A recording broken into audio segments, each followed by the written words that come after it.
Hello, I'm Professor Linda Mileshkin, Chair of ANZGOG's Endometrial Cancer Research Initiative, otherwise known as EDEN, and also the Director of Medical Oncology at the Peter MacCallum Cancer Centre. And I'm really proud to share our very first State of the Nation Uterine Cancers in Australia 2025 report. This is Australia's first comprehensive national analysis of uterine cancers, and the report really does reveal a bit of a confronting picture of a growing crisis in women's health, one that's been largely unseen and unsupported, and one that now demands urgent, coordinated national action.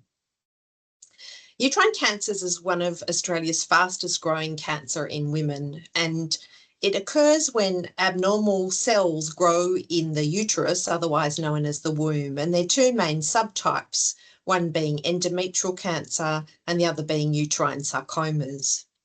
And really, the numbers of new cases that we're seeing are deeply concerning, and cases are actually predicted to more than double by 2044, which means that by that time, more than 44,000 women are going to be diagnosed, and close to 12,000 of those women are going to lose their lives from endometrial cancer.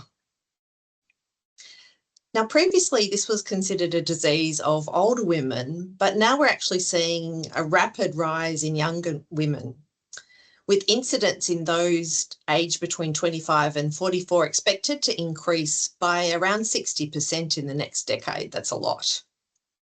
But the reality is that up to 60% of uterine cancers can be prevented. But what we've found in our report and with research is that a lot of Australian women have never heard of uterine cancer or what the key risk factors are. And some of these risk factors include things like living with obesity, hormonal imbalances, type 2 diabetes, polycystic ovarian syndrome, and also some genetic predispositions such as Lynch syndrome.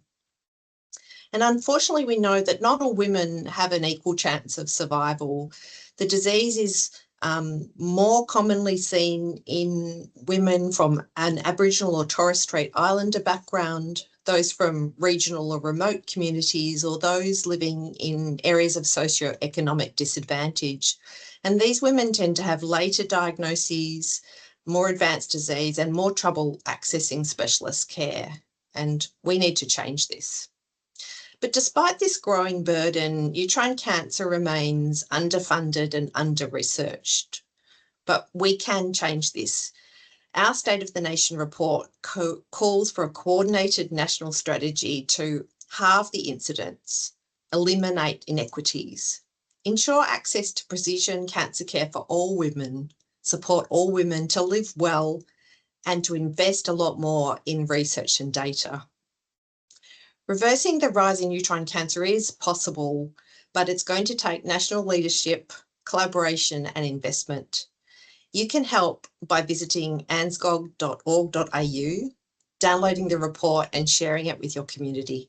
It's time for us to talk about uterine cancers, to act together, and to change the future for Australian women. Thank you.